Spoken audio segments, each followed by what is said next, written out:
Hello friends and welcome to TurtleQueenGaming and back to Nicole, Jeff's ending. Yeah, I honestly thought I had more to say, but I don't, so let's just get into it. I lean my back against the wall outside Jeff's dorm room. I'm sitting on the floor, knees bent up to my chin, and my phone held in the groove between my thighs. It's kind of funny. I know I agreed to help find all those ingredients for this potion, but I think a small part of me never imagined we'd actually find all of them. The midnight troneflower was definitely troublesome, but the Opuntia jam was surprisingly a cinch to get. After that, it was just a quick trip to the grocery store to get all the rest. I gotta wonder how the heck Jeff is mixing that all up in his room right now. I wanted to watch, but he insisted on being alone. I sigh. How long is this going to take? I've already left to go eat lunch. That makes it a couple of hours now. I tap my phone screen, refreshing my roller dashboard once again. I must have done so a million times by now. Any more and it'll look like I have a problem.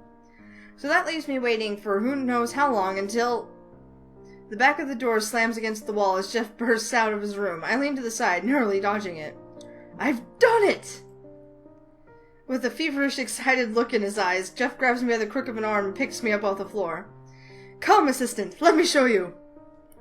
Okay, I'm coming. Jeez. As Jeff drags me inside his room, I notice that it smells really sweet in here now, like some kind of strawberry cake. It smells good enough to be a candle scent. I can't resist taking a few more whiffs. It smells like you were baking in here. It wasn't baking, it was synthesis.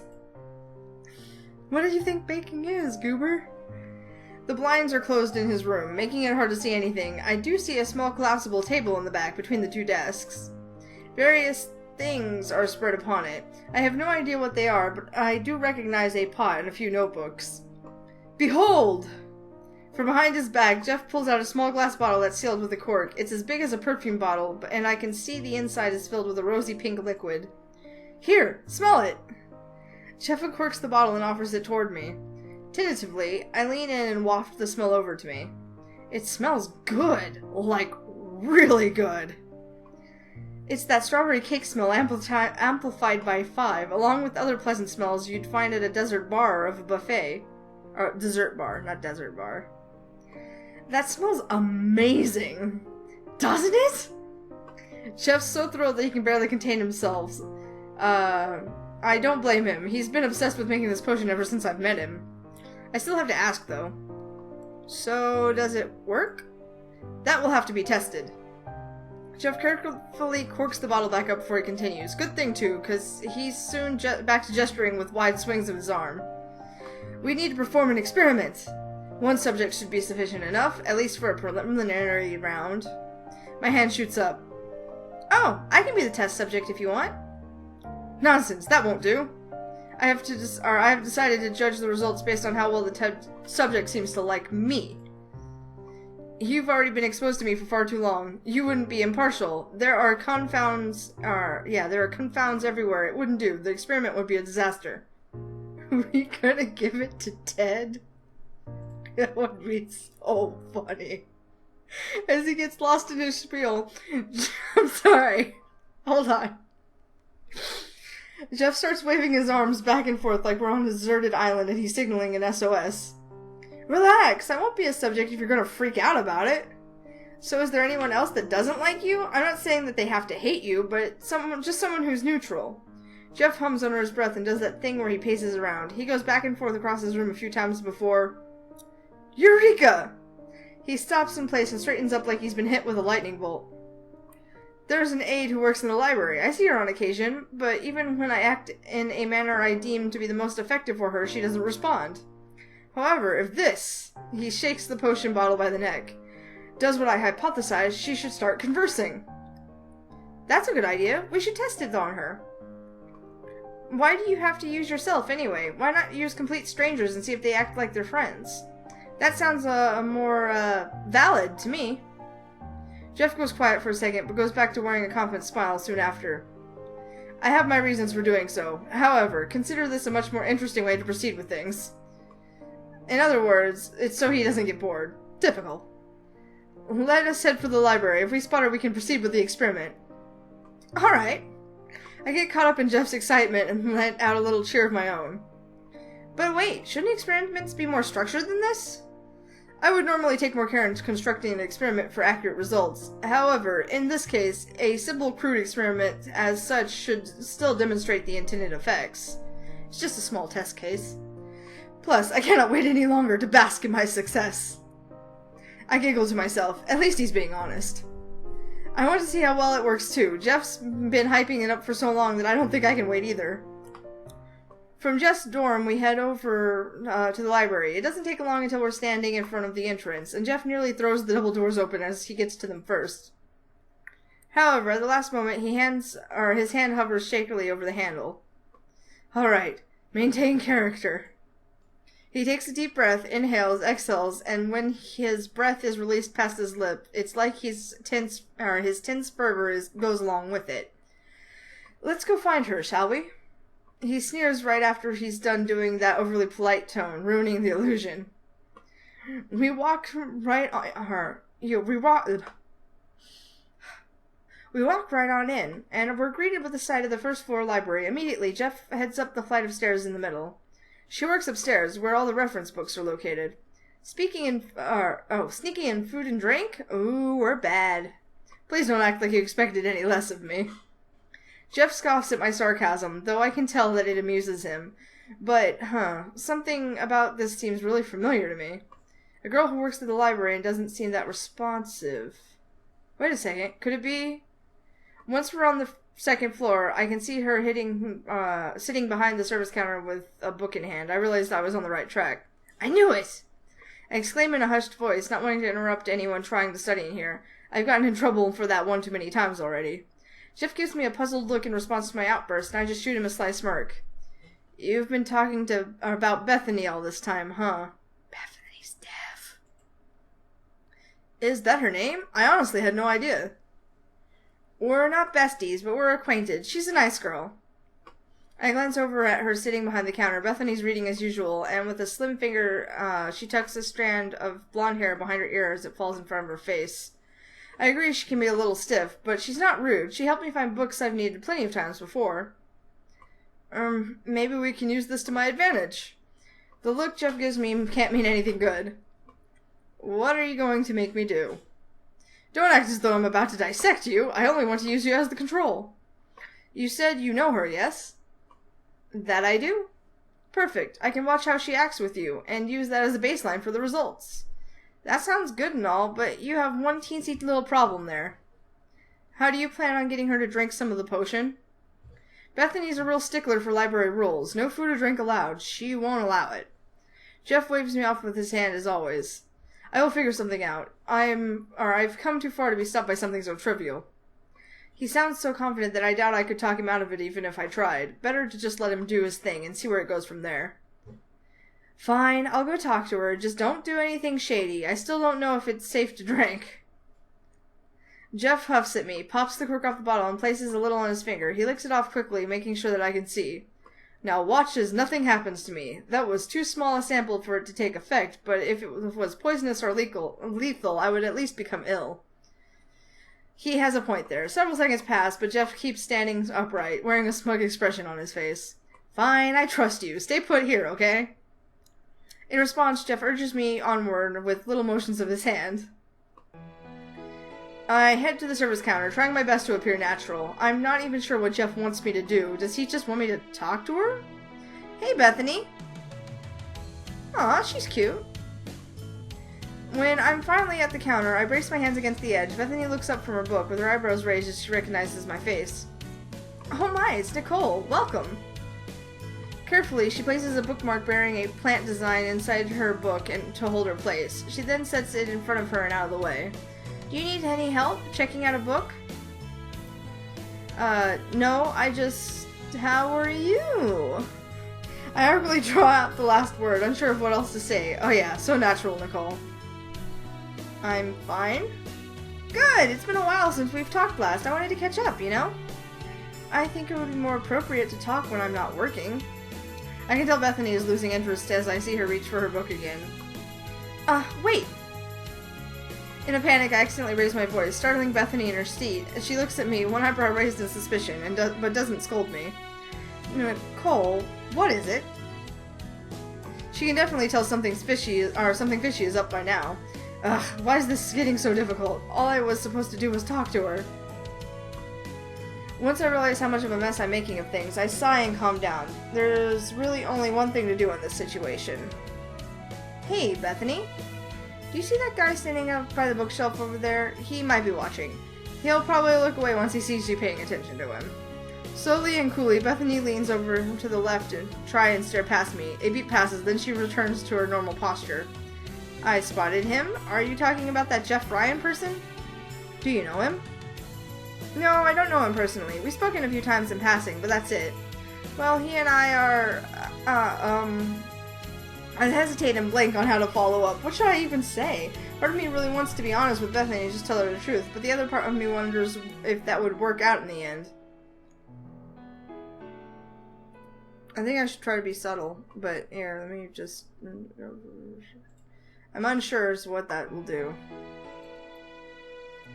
I don't think I should tell Bethany straight out that Jeff's going to test his potion's effects on her. That might scare her off. Are you feeling thirsty, Bethany? Not especially. Are you sure? I mean, you look parched to me. I think Jeff's coming over with something to drink. I'm sure he'll give you some if you wanted. No, I'm not thirsty, and he shouldn't be drinking in the library. That's against the rules. Ugh, the point is that you're supposed to drink what Jeff gives you. Are you trying for something, Nicole? No, I'm not. Bethany nearly glares at me as I lie to her face. I don't think I can keep this up for much longer. I might have to just tell her. Okay, you got me. I just need you to do me a huge favor, Bethany. Jeff's going to offer you something to drink. Could you take a sip of it? It's nothing bad. It's for a project. He only needs your reaction to it. But why should I? Bethany doesn't look convinced by my explanation. I can't really go into it. Sorry. Bethany takes a few moments to consider the proposal. Eventually, she gives a small nod. If he only needs me to taste something, I can do that. However, that is it. I don't appreciate you trying to be sneaky with me, Nicole. I laugh nervously and offer an apology. Lesson learned. I should have known Bethany was way too smart to fall for that. Speaking of, let's just... boop. Trying to trick her would make me feel bad, and being too honest would probably turn her off. I guess the only way is to go with full-out groveling. Okay, can you do me a huge favor, Bethany? I don't think that's right either. Boop. If it's wrong, then I'll fix it. I figure being honest is the best way to go, right? I have no idea what to pick. Jeff is going to try to make you drink something. Can you do that? Wait. Bethany places a hand on her chest like she's offended. What do you mean by that? I just mean, he's going to try and... I pause to rethink this. I've already got Bethany on edge from being too blunt. Man, me and my big mouth. Sorry, I'm totally bad at explaining things. I'm helping Jeff with a project for school, and he's going to give you a drink and see how you react to it. Could you please drink it? I don't understand why this has to be me, but if it's only a reaction to a drink, I can do that. However, that's it. Drinking isn't normally allowed in the library. I know, don't worry, it's nothing shady. You might even like the taste of it. Bethany still looks a little skeptical about this, but at least she said yes. That's better than flat out refusing me. Alright, so he should be... Wait, where did he go? He was standing right near the bookshelves when I last looked. Well, hello there! That can't be right. I don't know. It can't be right. I clasp my hands together desperately. I'm helping Jeff with a project. He's doing something for class, and he'll need you to drink something. Could you please drink it? I promise it won't kill you. It might even taste good. But why should I? Bethany doesn't look convinced by my explanation. I can't really go into it, sorry. It won't make you sick or anything, he just needs your reaction to it. Also, don't tell him I begged you to drink it, or he'll be pissed at me. Bethany stares at me for a few moments, sighs, and then nods her head. I don't quite understand, but I'll do it, even if it's against the rules. It seems important to you. Oh hey, there it is. I give a sigh of relief. I give a sigh of relief. I guess it is important to me, which is kind of weird. This is Jeff's potion, not mine. You're a lifesaver, Bethany. Thanks. I didn't want you to drink it without me telling you first. I'd feel horrible. It won't do anything bad, correct? Nope, don't worry. It's safe. Unless you count starting to like Jeff as something bad, but then again, he's not a bad guy. Deep down. Deep down. Alright, so he should be... Wait, where did he go? Ah, there we go. I nearly jump in place as Jeff suddenly appears next to me. He scared the heck out of me. Oh, Jeff, there you are. I was wondering where you went. Sorry about that. Jeff rubs the back of his head and holds up a lunch canteen in his hands. Did he have that on them this whole time? I was looking for a book I've been interested in for the longest time. I couldn't find it, though. Oh well. Then, as if just noticing Bethany, he turns to her in utter surprise. Oh wow, I didn't know you two were friends. We've talked a few times, right? Your name is Bethany? Yes. You're Jeff Ryan. That happens to be me. I'm friends with Nicole. It's nice to officially meet you. Jeff makes a show of air quoting, then unscrews the cap on his canteen to take a sip. Oh, that's weird. He pulls the bottle away and makes a face. This smoothie tastes different than what I'm used to. Really? Like how? I can see where Jeff is going with this. I play along, trying to keep casual even though Bethany knows what's going to happen anyway. It tastes sweeter. Bethany, could you taste this for me? I'm not going crazy, am I? He offers Bethany his canteen. Whoops, I forgot. No drinking allowed in the library. My bad. No, it's fine. I'll taste it. I catch a look from Bethany before she takes off the cap and puts the canteen opening to her lips. She pats her lips dry and hands Jeff back his bottle. Both Jeff and I wait for her reaction. It does taste a little sweet to me. Very sweet, in fact. Yeah, weird, right? I don't know what happened to it. I couldn't guess. I exchange a look with Jeff. We're both obviously wondering if the potion took effect, but it doesn't look like Bethany's any different. Was that all? Yeah, she's definitely not any different. I can sense Jeff spazzing next to me. As much as he's trying to hide it, a hand combs itself through his hair and he tugs at it with tense fingers. No, He thrusts out his canteen again. Please, have some more. Really, I insist. I don't want any more. Drink it! Jeff's voice becomes so harsh that it startles both Bethany and me. With a steely expression, Bethany complies and takes another drink of Jeff's potion, but she never changes. She doesn't seem like she likes either of us more than she usually does.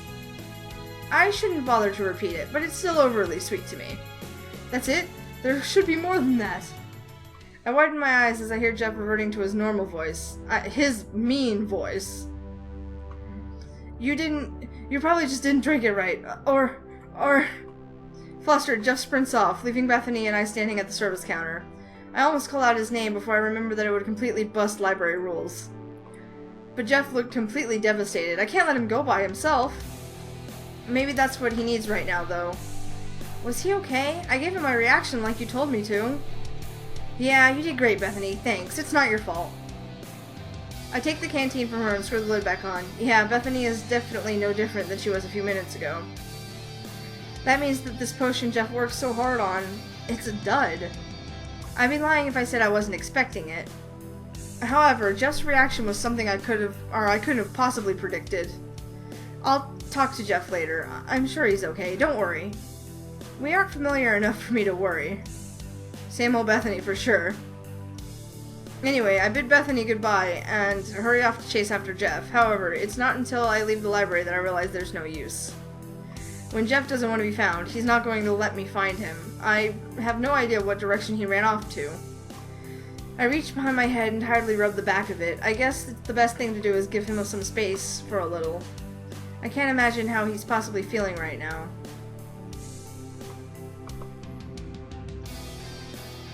That's not right. Poor guy.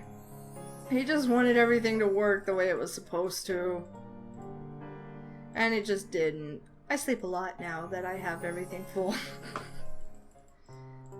I don't know if it'll... I guess it'll probably be December 21st by the time that we do this. Oh, no. Okay, here we go.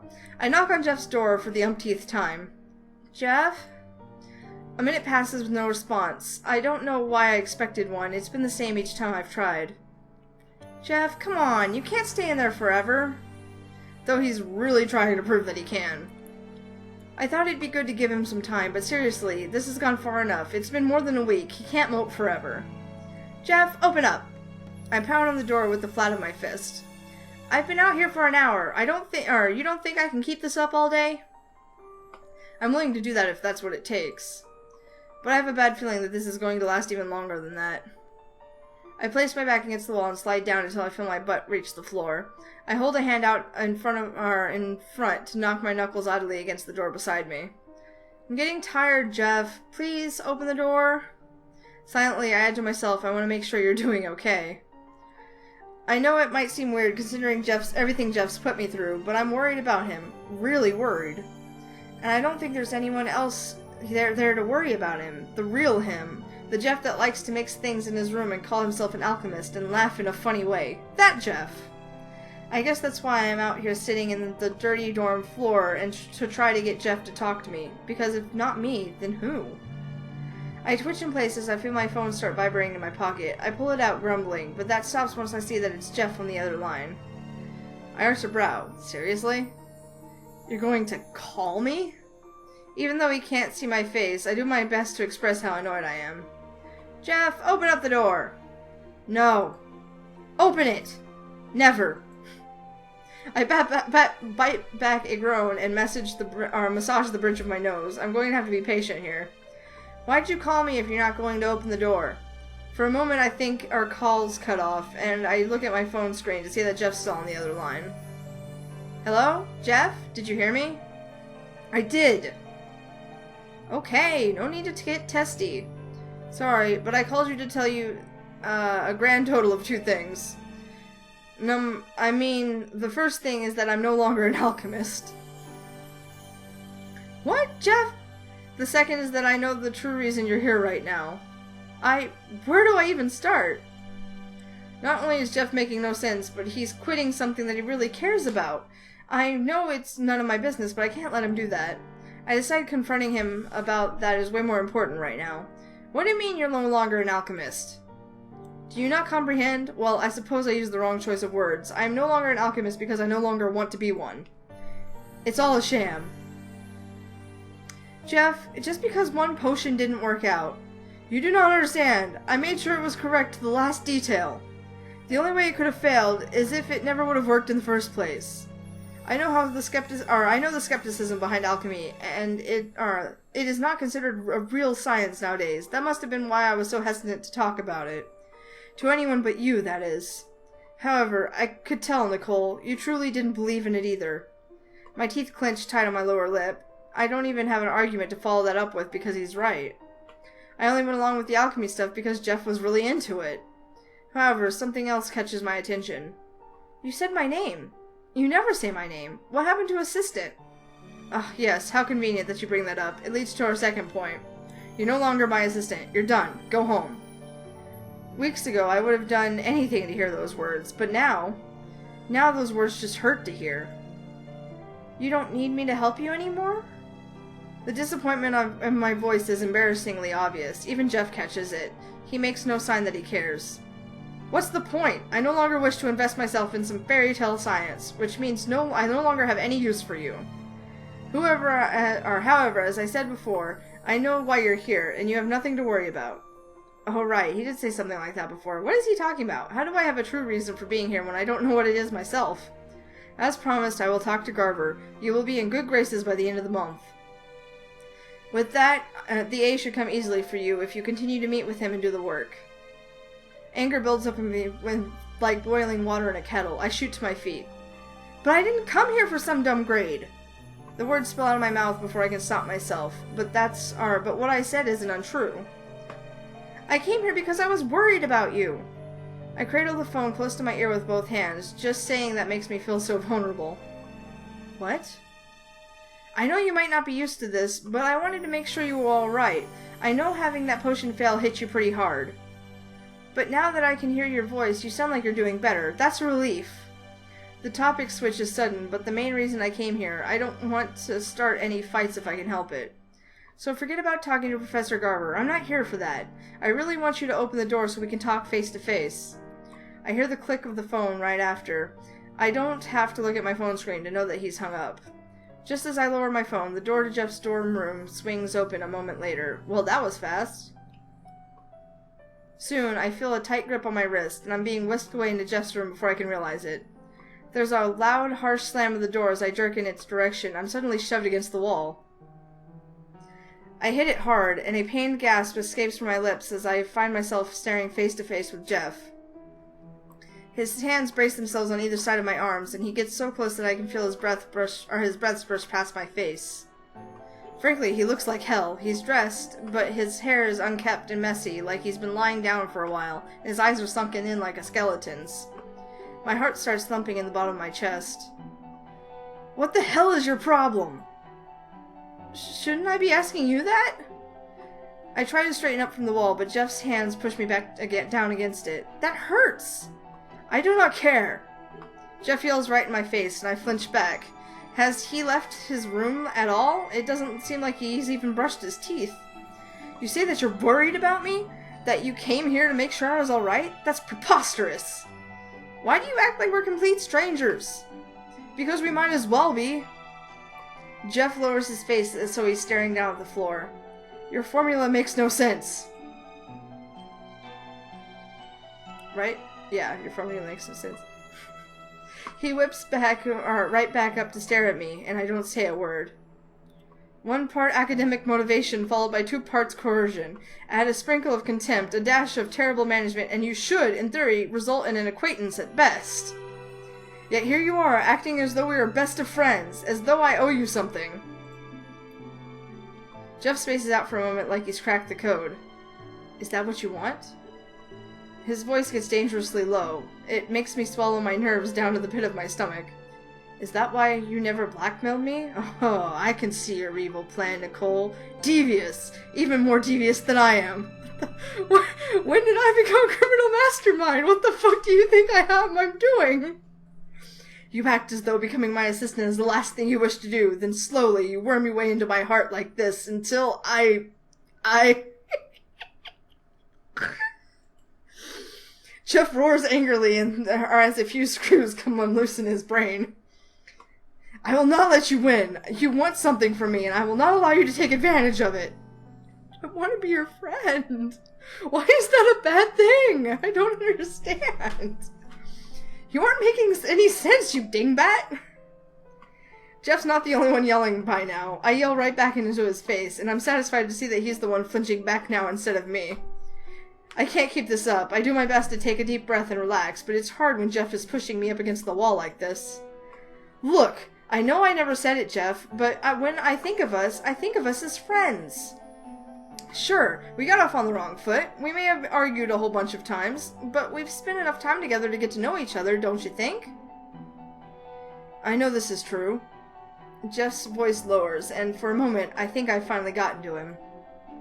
Which is what makes this make less sense than before. You know how I really act, the man behind the mask, as it were, and yet you claim to be fond enough of me to call me your friend. I nod, unsure of how else to make it any clearer. Don't do that. I do not want this. What don't you want? What are you talking about? Silence! Jeff's breath comes heavy and haggard. This can't be good. He's like some out-of-control animal right now. Finally, his erratic breathing stops. Jeff goes limp, but he remains hovering over me against the wall. What do I have to do to make you hate me? I nearly jump as Jeff's hands come out of nowhere and land on my shoulder. There's something different to his touch, something that makes me shiver. To make you detest me. Well, we're getting into that territory now, huh? His fingers trace down my arms, their movements almost sensual. My heart freezes on a beat. This can't be happening right now. To make you loathe me. And finally, I feel his fingers wrap around my wrists. In a flash, both my hands are slammed over my head, and I can feel my breath hitch as I realize what Jeff is getting at. Is this what it takes to make you hate someone, Nicole? Do I have to violate you? Must I destroy every last bit of you to make you finally leave? Why do you want me to hate you so much? I don't understand. Jeff's hands stay tight around my wrist. His eyes locked with mine. His breathing is labored and shallow, while mine, well, I do my best to stay calm in this situation. I know I should be struggling. I should be kicking Jeff in the nuts right now since he stupidly left them wide open. But something about this feels so off. It's like Jeff himself doesn't even want to do this. Crap. I think I need to confront him. But I'm not sure. Push save on mergers. Save. This one? It's after studying his eyes that I finally realize why. You really are good at pretending. If I was the least bit scared, I'm not anymore. This isn't you, Jeff. What you really want? I can tell. You don't look like you're into this one bit. I have you pinned to the wall, and this is all you come up with to say? No desperation? No bargaining? Oh, I'm not going to beg you to stop. I'm going to make you put your money where your mouth is. Gonna threaten me? Follow the fuck through! There's no way he would. I decided to call his bluff, right here and now. I tightened my jaw so he knows I'm not fooling around. I won't fight you. Go ahead. Do what you want, Jeff. I stare intently at him, but a small part of me is terrified he might actually go through with it now that I've invited him to. There's no chance of that happening, though. I'm positive. 99.8% positive. This Jeff isn't the Jeff I've gotten to know. Sure, he's had some rough spots, but he's not a monster like he's trying to convince me he is. Faced with my challenge, Jeff starts to crack. His lips tremble, and I see his pupils dart around the room as he tries to come up with a response. Finally, he gives off a defeated groan. Curse you! I win. Anybody who actually uses curse you is just awesome. You're so awesome, Jeff. Your vocabulary is amazing. Let's keep this. He releases my wrists, allowing them to fall back to my side. I exhale loudly as I tend to them. You grabbed me really hard. I was trying to scare you. That was the point. The adrenaline rush makes me feel jittery all over. I wasn't sure what to expect there for a second. Fine. You want to know how I'm faring? As you can undeniably tell, I'm an utter and complete mess right now. I would really appreciate it if you, of all people, were not here to see it. Hence why I needed you out. Out, out! I can't stand the sight of you right now. Leave me be! He points toward the door, not meeting my eyes. I get the hint. At least he sounds lively. That's enough to set my worries at ease. Before I leave, though, I hear him call out to me. Nicole? Yeah? I apologized for that. I stare down at my wrist, still red from Jeff's grip. I'd never let anyone touch me like that, ever. Resentment pulls in my chest, but I do my best to swat it away and ignore it for now. Jeff wasn't seriously trying to hurt me, plus he's in a super vulnerable state right now. I force myself to grin and shake my head uneasily. Don't worry about it. You're going through a tough time, okay? Your head wasn't in the right place. As much as I'd like to, I don't think telling or yelling at him will get through to him. Me yelling is what started this whole mess anyway. Jeff makes a strange face, even for him. His eyebrows raise and his lower jaw hangs, and I think he's blushing? Wait, why blushing? Before I can ask, Jeff catches himself and storms toward me. Out! Get out of my room! He places his hands on my shoulders and steers me out of his room. After that, it's a door slammed to the face, and I'm all alone in the hall now. I can't think straight anymore. Even if Jeff was only pretending, that was still super scary. What could have happened to make him wig out like that? Why did Jeff want me to hate him so much? Ow, headache. My mind's moving way too fast right now. It must still be the adrenaline talking. She totally called him on it. Oh, he's so cute. Oh my god, I don't know what's gonna happen. Because, like, on the 20th? 21st? Probably the 21st. Whatever it is, it's gonna unlock his ending. I think it's on the 20th. Probably tomorrow. We'll just go on and do that thing. But... see, yes? No? No. Tomorrow. Tomorrow will be his regular ending, but I think I'm going to save that for next time. So, until next time, Peace out, y'all.